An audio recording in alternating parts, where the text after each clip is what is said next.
Olá, bem-vindo a mais um vídeo aqui do nosso canal Livre-se de Crenças Limitantes. Nesse vídeo eu quero considerar com você um estudo da revista A Sentinela que ocorreu em novembro de 2013. Em 2013 foi o ano em que eu deixei de ser ancião na congregação Jardim Califórnia de Ribeirão Preto. E ali eu deixei de ser ancião, né? Fui removido do privilégio porque eu peitei o superintendente de circuito, fui contra algumas coisas que estavam sendo realizadas dentro daquela congregação, e foi aí que então começou aquele processo mais forte ainda do meu despertar. E foi quando eu li pela primeira vez o livro Crise de Consciência de Raymond Franz. E eu fiquei totalmente estarrecido com o que eu via, com o que eu lia dentro daquele livro, e passei a perceber ainda mais, de forma mais clara, né, como essa organização, a Torre de Vigia, ela manipula as pessoas, as publicações, para que as coisas ocorram da forma como eles acham que tem que ser, né? E foi nesse mesmo ano, eu perdi o privilégio em junho, e depois, algum tempo depois, saiu esse artigo aí da revista a Sentinela, né, de estudo. E quando eu li esse estudo, eu já pensei, não, eles já estão preparando a cabeça do gado, né, do pessoal lá dentro, para obedecer a eles, custe o que custar, mesmo que eles apresentem alguma coisa que não tem prova dentro da Bíblia. E assim foi, né? Esse estudo de novembro de 2013, ele tem o tema: quem os 7 pastores e os 8 príncipes representam hoje? Vocês vão ver o tamanho que é a manipulação. Eu vou mudar a tela aqui, nós vamos entrar em alguns pontos principais desse estudo e vamos considerar juntos, né, para vocês entenderem como eles formatam a mente das pessoas e produzem aquela programação neurolinguística para controlar mesmo, né, a mente do adepto. Deixa eu mudar a tela aqui então para a tela cheia e vocês vão acompanhar comigo aí agora esse estudo. Deixa eu aumentar um pouco aqui, né? Então, o tema do estudo é esse aí. Quem são os 7 pastores e quem os 7 pastores e os 8 príncipes representam hoje? O texto temático do estudo. Miqueias capítulo 5, versículo 5, conforme a versão Almeida, revista e corrigida, ou revisada e corrigida. Levantaremos contra ela 7 pastores e 8 príncipes dentre os homens. Agora eu quero que você já dê atenção a essas 3 perguntas iniciais do estudo, o que elas vão ajudar os adeptos a entenderem. De que modo Ezequias, Isaías, Miqueias e os príncipes de Jerusalém foram bons pastores no 8º século antes da Era Comum? Quem os 7 pastores e 8 príncipes representam hoje? De que maneiras? Qual é a coisa mais importante que você pode fazer hoje a fim de se preparar para o futuro ataque contra o povo de Deus? Então, vejam só o teor dessas perguntas, né? Vamos analisar aqui uma por uma. Ó. Veja só a preparação já. Observem bem isso, essa primeira pergunta. De que modo Ezequias, Isaías e Miqueias e os príncipes de Jerusalém? Ezequias, Isaías e Miqueias. Que classe de homens eram esses? Eram homens que eram designados pelo Espírito Santo. Homens que o próprio Deus colocou a mão sobre eles e os designou para tomar conta do seu povo. O pessoal olhava para eles lá no passado, nos tempos bíblicos, e sabiam que eles foram escolhidos por Deus. Por que eu estou falando isso já nessa primeira pergunta? Porque você vai ver mais adiante nesse estudo que o corpo governante coloca a si mesmo os anciãos e os que os ajudam no mesmo patamar desses homens. Mas como é que eles podem se colocar no mesmo patamar desses homens, se na revista Sentinela de fevereiro de 2017, no artigo de estudo ali, eles explicaram que eles não são inspirados? Como é que eles se colocam no mesmo patamar desses homens que quem lê a Bíblia sabe que eles foram realmente designados por Deus? Que eles falavam movidos pela orientação divina? porque não tinha nada escrito, não tinha Bíblia para eles seguirem. Então eles receberam ali orientação direta da parte de Deus. Como é que o corpo governante se coloca nessa mesma posição? Se compara com eles, ao mesmo tempo afirma que não recebe revelação da parte de Deus. Então essa já é uma primeira pergunta que eu quero que você, testemunha de Jeová, já pense, analise e depois tente me responder à base da Bíblia. Aonde é que a Bíblia mostra que você deve obedecer homens que se dizem representar a Deus, mas que não são inspirados por ele, que não recebem nenhuma revelação da parte dele? Qual é o profeta bíblico que fez isso e foi aprovado por Deus? Não acho que em Deuteronômio que tem um versículo lá que diz que o modo como você deve saber se um profeta é ou não aprovado é se o que ele diz se cumpre ou não se cumpre? Fazendo essa análise aí, sabe, de forma racional, de forma lógica, você pode afirmar que tudo aquilo que o escravo fala se cumpre? Como se cumpria com os profetas lá no passado, por aqueles que a gente sabe que realmente foram designados por Deus? Então já fica para você analisar essa questão. Depois ali, a segunda pergunta. Quem os 7 pastores e os 8 príncipes representam hoje? De que maneiras? Aí já é um complemento da primeira pergunta, né? A primeira pergunta vai fazer você raciocinar sobre esses homens e levar você à conclusão de que os 7 pastores e os 8 príncipes hoje são os homens da dianteira da organização. Fica esperto. Como é que eles podem se comparar com esse pessoal lá do passado, se eles alegam que eles não recebem revelação da parte de Deus? Quem disse para eles que eles representam esses homens? Será que não dá para usar um pouquinho da sua mente, do seu raciocínio? Isso aqui é toda uma preparação para fazer você os obedecer cegamente. Aí lê dois, três textos bíblicos e fala que você tem que obedecê-los cegamente.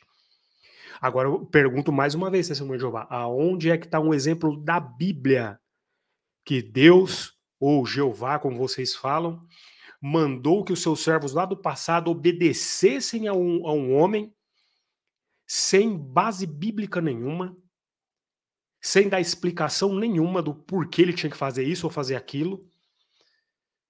Aonde que tem um exemplo de que tem algum cristão, algum outro servo que obedeceu alguém às cegas, sem saber se esse homem era ou não inspirado por Deus?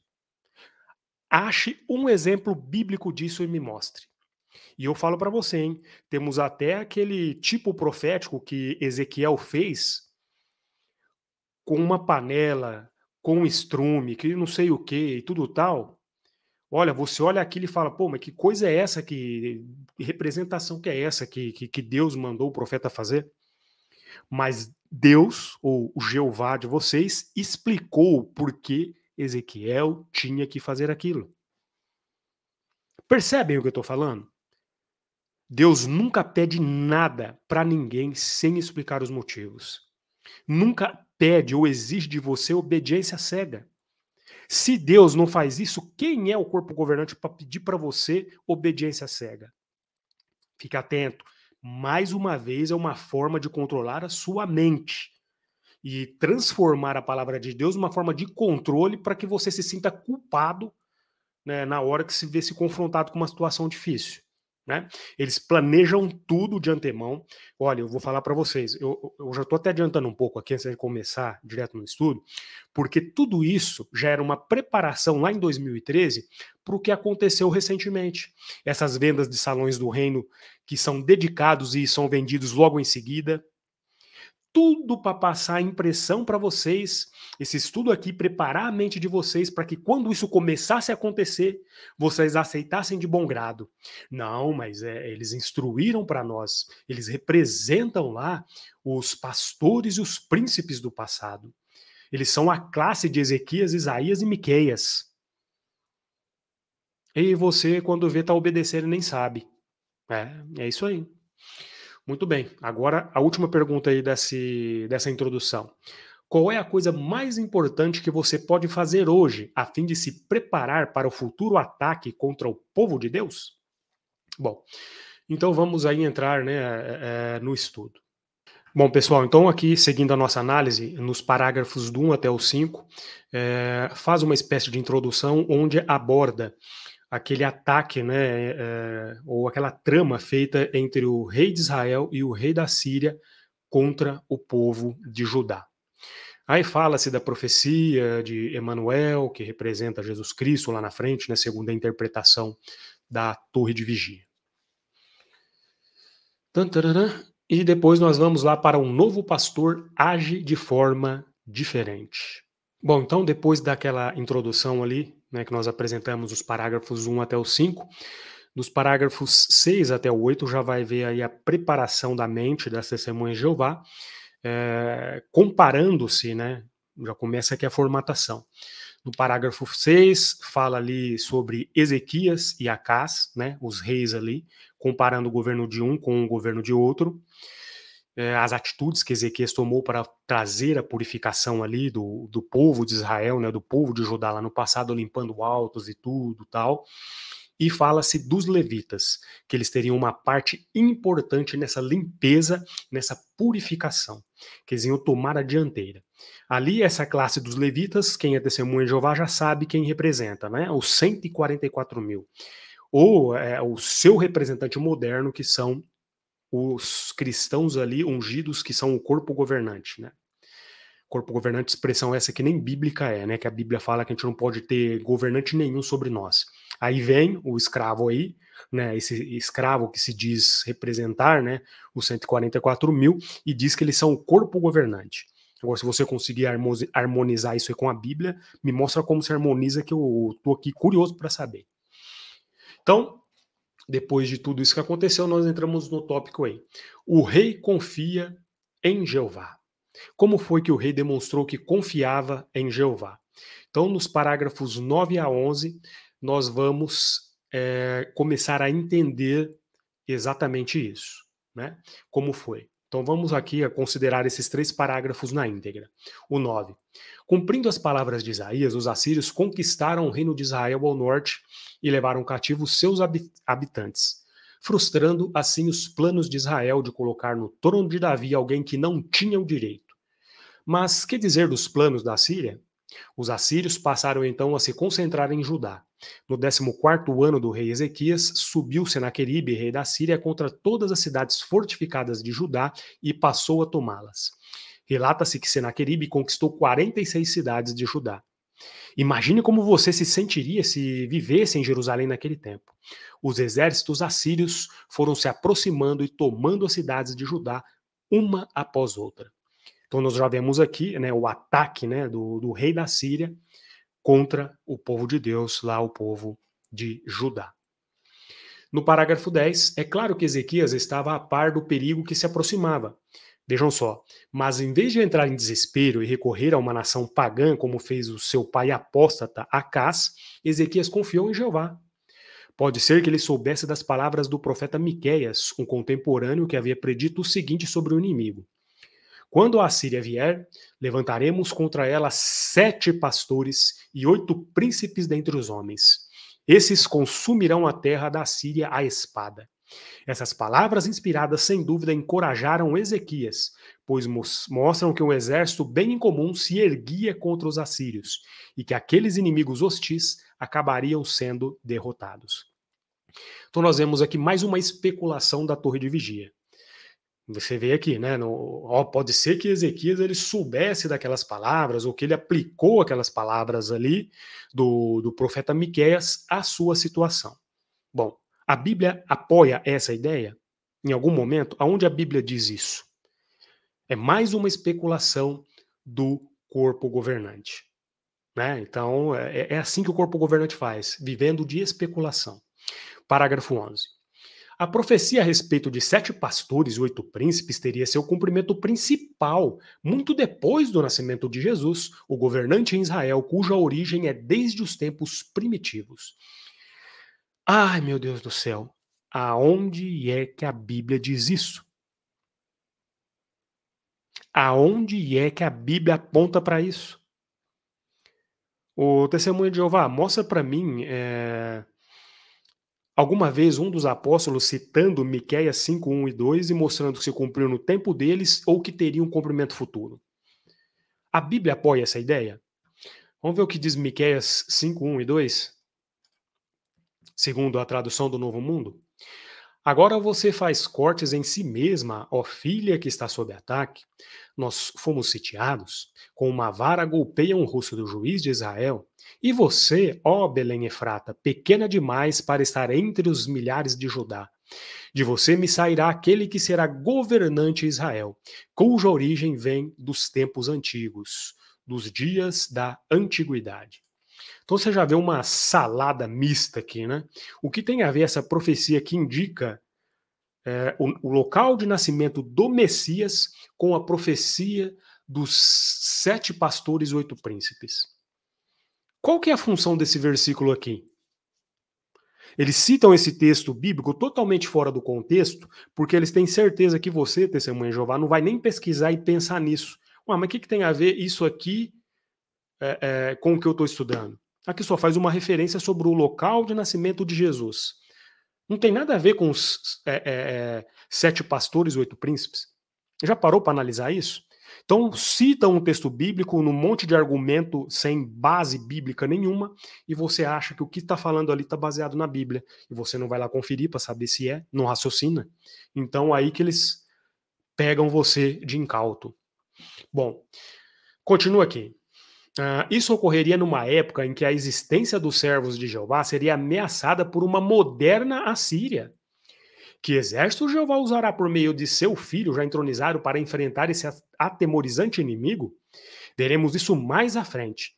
Mas primeiro vamos considerar o que podemos aprender da ação de Ezequias, da ação que Ezequias tomou diante da ameaça assíria. Então você vê aí, concluindo aí esse parágrafo 11, né? É uma profecia que não tem nenhum sentido bíblico, não tem nenhum tipo de aplicação futura. Isso se aplicou ao povo de Israel lá no passado, ao povo de Judá lá no passado, e não tem nenhuma relação com o nosso futuro. Se tivesse alguma relação com o nosso futuro, o que vocês acham? O Deus, Jeová, por meio do Espírito Santo, ele ia usar quem para mostrar que isso teria uma aplicação futura? Os apóstolos, os cristãos no primeiro século, ou o corpo governante no tempo atual, que alega que não tem inspiração divina?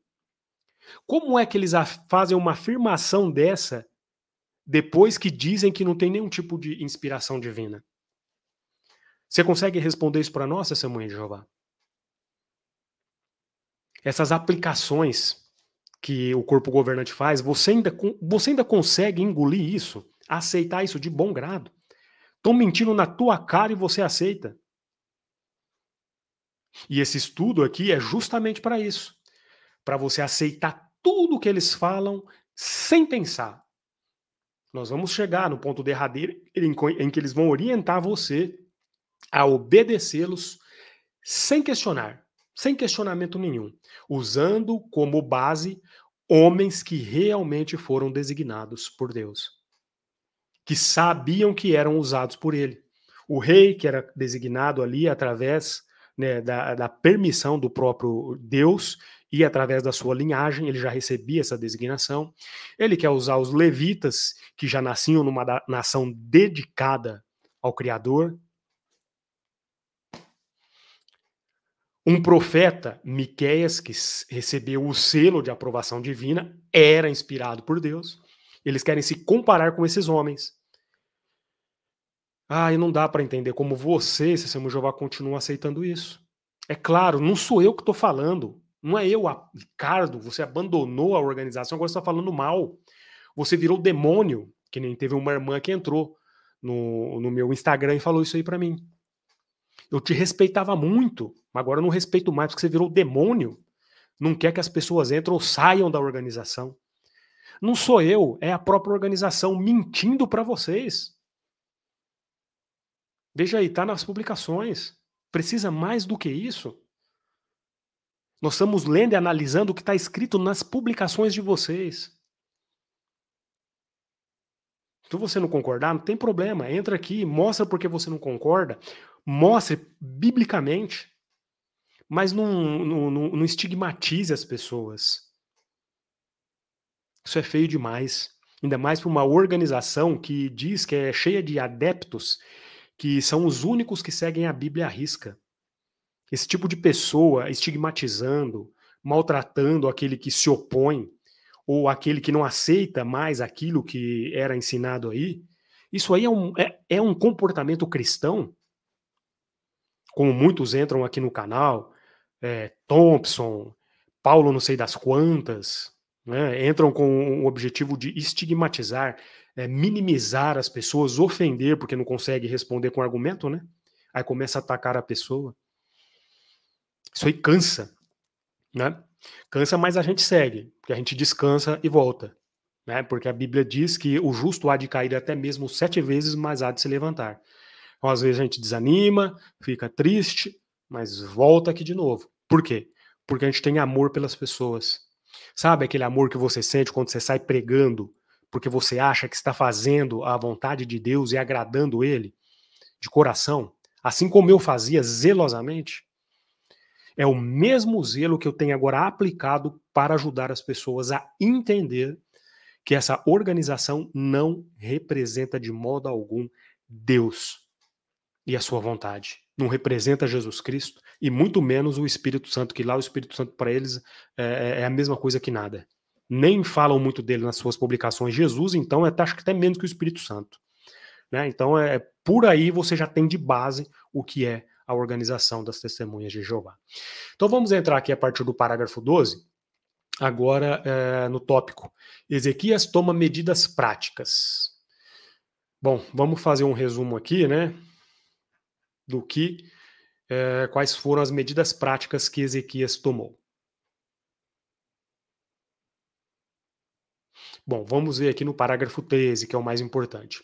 O que Ezequias fez a seguir foi ainda mais importante do que tapar as águas ou reforçar as muralhas da cidade.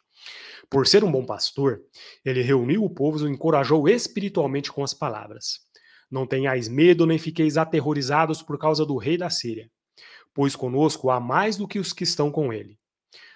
Com ele há um braço de carne, mas conosco está Jeová nosso Deus para nos ajudar e para travar nossas batalhas. Que lembrete fortalecedor! Jeová lutaria por seu povo. Ao ouvirem isso, os judeus começaram a se firmar nas palavras de Ezequias, o rei de Judá. Note que foram as palavras de Ezequias que deram coragem ao povo. Ele, seus príncipes e os homens poderosos, assim como os profetas Miqueias e Isaías, foram bons pastores, conforme Jeová havia predito por meio de seu profeta. Muito bem. Muito bom. Agora vocês observem aí, né, que eles falam que foram as palavras de Ezequias que fizeram o povo se manter firme e forte apesar da adversidade que eles iam enfrentar. Né? Apesar das medidas que Ezequias tinham tomado, que parecia, né, davam a entender que talvez não eram medidas muito práticas do ponto de vista humano. Só que só tem um detalhe, né? As palavras de Ezequias foram colocadas na sua mente, no seu coração, por quem? Agora eu pergunto para você, testemunho de Jeová. Quem foi que orientou Ezequias a confiar em Deus e a emitir essas palavras? Quem foi? Foi o próprio Jeová. Fez isso através da força do seu Espírito Santo. Colocou as suas palavras na boca daquele homem que representava o próprio Jeová no trono do seu povo. Não foi uma classe de 8? Não, foi para 10? Ah, não, agora caiu para 9, né? Agora voltou para 9, né? A gente nunca sabe mais, né, como é que é esse corpo governante. Então não foi uma classe de pessoas assim, que dizem, né, que não recebem orientações nem revelações da parte de Deus, mas exigem que você se comporte como o povo de Israel se comportou, o povo de Judá lá no passado, confiar plenamente na palavra deles, apesar deles não serem orientados pelo Espírito Santo. Então é isso que você tem, né? E aí? O que você vai fazer? Continuar confiando na Bíblia, no que ela diz, ou no escravo fiel e imprudente? No escravo infiel e imprudente, podemos dizer assim. Porque fazer o que ele faz nesse estudo aqui é de uma imprudência sem tamanho que só não enxerga quem não quer ver. Agora sim, vamos aqui, gente, do parágrafo 16 para frente. Lições para nós. Agora nós vamos ter que fazer um esforço aqui de considerar, ler parágrafo por parágrafo, para entender bem o que a organização das Testemunhas de Jeová quer fazer com a sua mente. 16. A profecia sobre 7 pastores e 8 príncipes tem um cumprimento maior em nossos dias. Assim como os habitantes da antiga Jerusalém foram atacados pelos assírios, o aparentemente vulnerável povo de Jeová será atacado num futuro próximo pela moderna Assíria. O objetivo desse inimigo será eliminar os adoradores de Jeová. Aqui nós já começamos a ver uma baboseira do caramba, né? Eles se tratam como se fossem os únicos perseguidos. Faça um exercício de mente, um raciocínio lógico. Coloque no Google aí, cristãos perseguidos no mundo. Você vai chegar numa tabela em que apresenta que mais de 200 milhões de pessoas no mundo inteiro são perseguidas porque defendem um cristianismo. E as testemunhas de Jeová se apresentam como exclusivas nessa questão. São 200 milhões de cristãos perseguidos no mundo. As testemunhas de Jeová são só 8 milhões. O que vocês me dizem? O Criador está olhando essas pessoas e dentre elas que demonstram uma postura firme a favor do cristianismo, só os 8 milhões de testemunhas de Jeová é que são os aprovados? Ele olha para as outras 192 milhões de pessoas, eu sei que é mais, né? E diz que, não, vocês estão aí sofrendo de bobeira. Vocês não estão com a testemunha de Jeová, estão sofrendo porque você quer. É assim que Deus vê o sofrimento desses outros mais de, meu Deus do céu, de quase 200 milhões de pessoas? Seja sincero, testemunha de Jeová. Faça como o Geoffrey Jackson lá na Corte Real Australiana, onde quando ele foi confrontado com a pergunta do advogado lá, se eles se consideram o único caminho de Deus, né, para a salvação, ou o único caminho de Deus na Terra, ou os únicos detentores da verdade da Bíblia, ele disse, não, mas isso aí seria muita presunção a gente dizer isso. Seja um pouquinho mais humilde. Para de ser exclusivista. Né? Comece a olhar além do seu próprio umbigo e ver que não são só vocês, né, que vocês aparentemente sofrem ou são perseguidos por causa do cristianismo. São muito, muito, muito mais pessoas no mundo inteiro. Bom, então vamos continuar aqui. O objetivo desse inimigo será eliminar os adoradores de Jeová. Além desse ataque, as escrituras falam dos ataques de Gog e de Magog, do rei do norte e dos reis da terra. Trata-se de ataques diferentes? Não necessariamente. A Bíblia pode estar se referindo ao mesmo ataque usando outros nomes. Então eles nem sabem, né? Não necessariamente, pode ser, pode não ser, eles não sabem nada. Segundo a profecia de Miqueias, que exército Jeová usaria contra esse implacável inimigo? A Assíria? Um bem improvável. 7 pastores e 8 príncipes. Os pastores e os príncipes que compõem esse exército são os anciãos congregacionais. Agora eu vi. Fala para mim, testemunha de Jeová, como é que eles podem afirmar isso? Aonde está a base bíblica? Aonde está uma referência lá do primeiro século, dos pastores de verdade que eram designados lá, os anciãos do primeiro século, os apóstolos, que eles faziam parte dessa classe? Algum dos apóstolos escreveu fazendo alguma referência a isso? Da onde é que eles tiraram da cartola que esses homens lá no passado representam os anciãos na congregação? Mas vocês vão entender o motivo do porquê eles estão dizendo isso. Muito bem. Hoje não há dúvida de que Jeová tem fornecido muitos homens espirituais para pastorear suas preciosas ovelhas, a fim de fortalecer seu povo para o futuro ataque da moderna Síria. É comédia, né? Tem que rir, né? Homens agora que são designados com 20 e pouquinhos anos, 22 anos, já pode ser ancião. Aí como é que ele fortalece espiritualmente ou ajuda alguém? Se ele está precisando ele ser ajudado espiritualmente. É brincadeira, né, testemunhas de Jeová? E vocês continuam engolindo isso aí, aceitando como se fosse alimento espiritual da parte de Deus. de uma classe que diz que Jesus não prometeu o alimento espiritual perfeito. E você continua acreditando.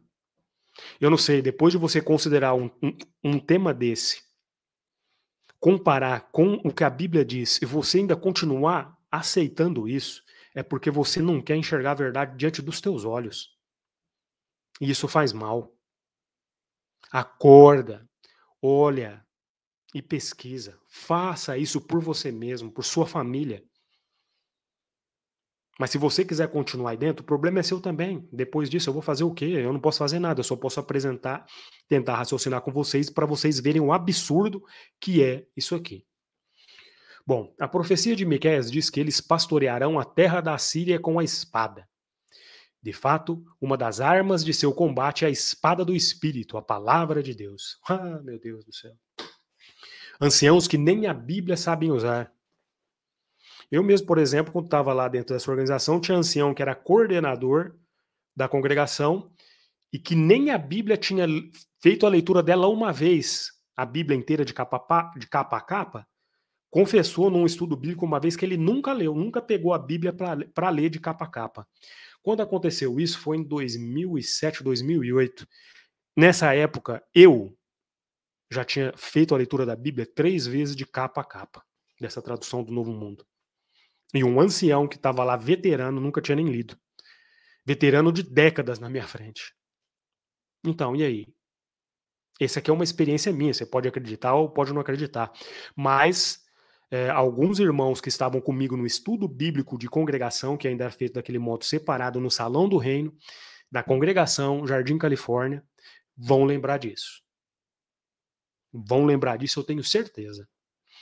Bom, parágrafo 17. Os anciãos que estão lendo este artigo podem tirar importantes conclusões do relato que acabamos de considerar. Olha a lição para os anciãos, hein? 1.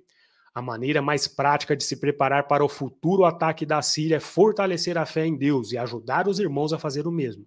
Ó, isso aqui tá até certo, né? Tem que ajudar mesmo, né? Tem que se fortalecer e fortalecer as pessoas para se prepararem contra qualquer ataque à fé cristã. Podia parar por aqui, né? 2. Quando a Síria atacar, os anciãos devem estar totalmente convencidos de que Jeová nos salvará. Então, quando perceberem que haverá o ataque da Síria moderna, você deve estar convencido que Jeová está do seu lado. E aí, o 3. Nessa época, vejam só, receberemos orientações da organização de Jeová que salvarão nossa vida, embora talvez não pareçam práticas do ponto de vista humano. Olhem só a PNL. Já preparou sua cabeça, sabe para quê? Para aceitar que pegar um salão do reino que você construiu, dedicou a Jeová, agora pode ser vendido até para outra igreja. E você aceitou. Agora, testemunha de Jeová, eu quero pedir para você, nesse parágrafo 17, olha para mim nesse parágrafo 17, cita um texto da Bíblia onde está baseado essas 4 orientações ou 4 lições para o corpo de anciãos e para vocês. Cadê o texto da Bíblia aí que apoia isso? Aonde que está? Vamos continuando. De novo, 3. Nessa época receberemos orientações da organização de Jeová que salvarão nossa vida, embora talvez não pareçam práticas do ponto de vista humano. Todos nós devemos estar prontos para obedecer a quaisquer orientações que recebamos, quer pareçam fazer sentido de um ponto de vista estratégico, quer não. É aquilo que eu estou te falando. Comprar, vender Salão do Reino, comprar, vender, construir e vender, construir e vender, construir Ramapó, tudo coisa que não parece prática. Mas eles já tinham a intenção de fazer tudo isso lá nos projetos deles, e a gente precisa preparar a mente das pessoas para elas aceitar isso aí, porque senão, a hora que começar a acontecer, vai ter uma debandada. E eles fizeram, prepararam a sua mente, venderam Brooklyn, precisava vender Brooklyn. Não são eles que falam que você deve simplificar a sua vida e fazer o que você tem, o melhor que você tem com aquilo que você já tem? As coisas que estavam sendo produzidas lá em Brooklyn não poderiam continuar sendo produzidas do jeito que estavam lá? Para que estúdios de vídeo? Para que uma nova filial? Não, mas aqui está dizendo, você tem que obedecer a eles. Vamos ler na íntegra de novo. Todos nós devemos estar prontos para obedecer a quaisquer orientações que recebamos, quer pareçam fazer sentido de um ponto de vista estratégico, quer não. Obedece, obedece, obedece. Entendendo ou não entendendo, faça aquilo que nós estamos te mandando. Testemunha de Jeová, de novo, cadê o texto bíblico para apoiar isso? Aonde tem uma parte na Bíblia que Deus pediu isso dessa forma para o seu povo? Usou os profetas, os homens lá do passado para fazer uma exigência dessa. E se ele fizesse uma exigência dessa com aqueles homens, você podia confiar, porque eram homens que você sabiam que eram designados pelo Espírito Santo. E agora esses que falam que nem o alimento que eles dão para você, eles sabem se é verdadeiro. E você tem que obedecer eles cegamente. Oh, pelo amor de Deus. Gente, vamos usar a nossa faculdade de raciocínio, vamos pensar direito. Vamos parar de ser dominado por esses homens que querem só te manipular, usar você para continuar fazendo aumentar o império deles. Vamos ao 4. Os que estão colocando sua confiança na educação secular, nas coisas materiais ou instruções humanas, devem entender que agora é a hora para ajustar seu modo de pensar. Os anciãos devem estar prontos para ajudar os que talvez estejam com a fé enfraquecida.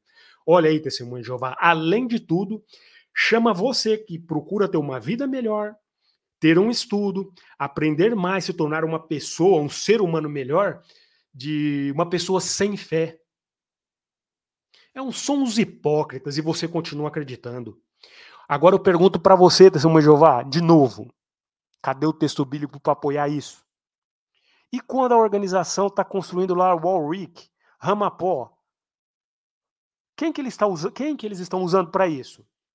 Irmãos que são qualificados, formação em universidades. Ou você acha que eles podem sair construindo tudo aquilo lá sem ter irmãos com isso?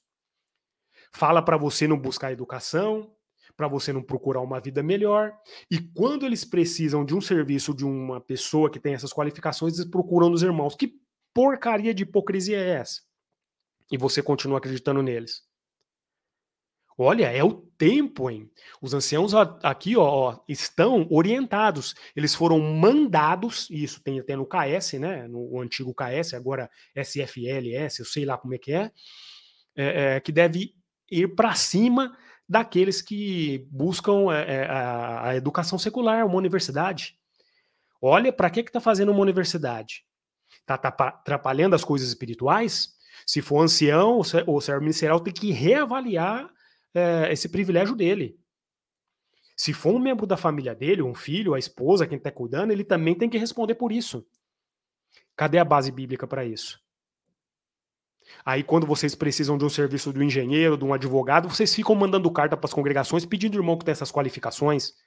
Vocês não são uma cambada de hipócrita, não, o corpo governante? Seus hipócritas. É isso que vocês são, um bando de hipócritas.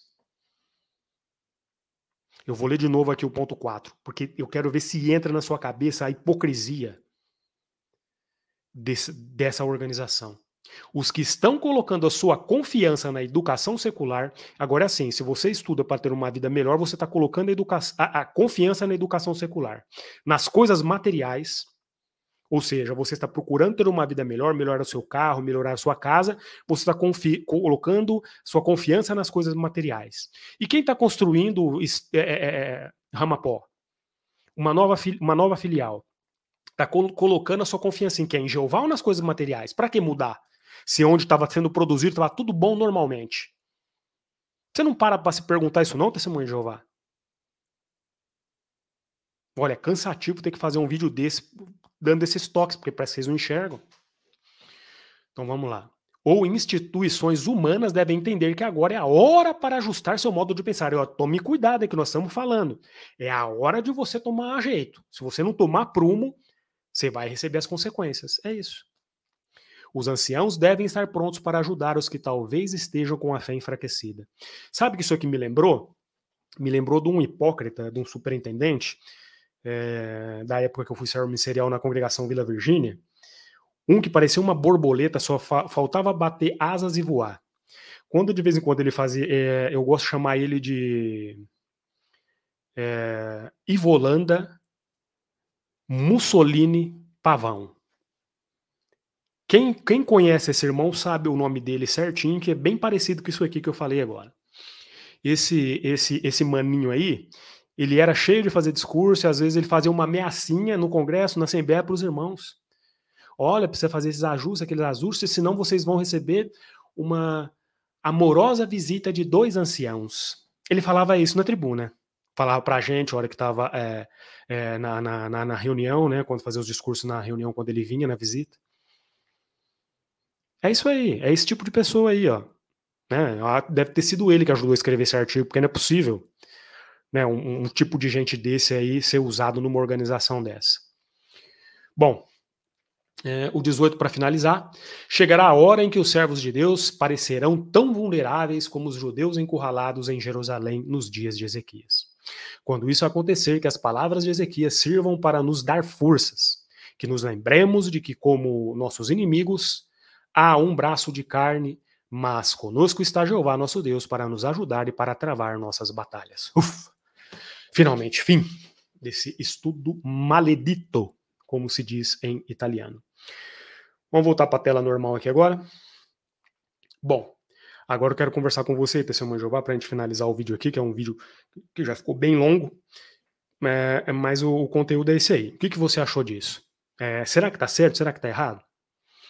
Era ou não era uma preparação lá em 2013 para que você, hoje, né, que ainda está aí dentro, continue aceitando de bom grado tudo que eles falam? Lembra lá dos 4 pontos finais, no parágrafo 17? Chega lá, pergunta para o ancião, para o superintendente de circuito, cadê a base bíblica disso? Onde está baseado na Bíblia esse parágrafo 17 desse estudo da Sentinela de estudo de 2013, de novembro de 2013? Não tem base bíblica nenhuma. Pare e raciocine. Vamos recapitular. Ezequias, Miqueias e Isaías eram homens designados por Deus. Os príncipes, os pastores eram homens designados por Deus. Aonde está na Bíblia alguma aplicação feita pelos apóstolos ou pelos cristãos lá do primeiro século, dessa profecia nos dias deles e com uma visão para o futuro?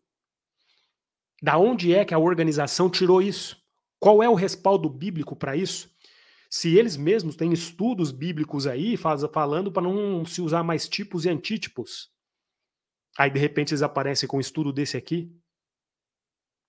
Você sabe dessa orientação que eles deram no estudo da Sentinela, que eles iam procurar evitar fazer esse tipo de comparação? Se eu não me engano, foi em 2013, 2014. Mas será que você sabe, testemunho de Jeová? E esses 4 pontos, vamos lá, né? Obedecer, obedecer, obedecer, obedecer. Tudo que eles falarem, quaisquer coisas que eles fizerem, sem base bíblica nenhuma. Você acha que isso é correto? Você acha que isso é uma coisa procedente de Deus?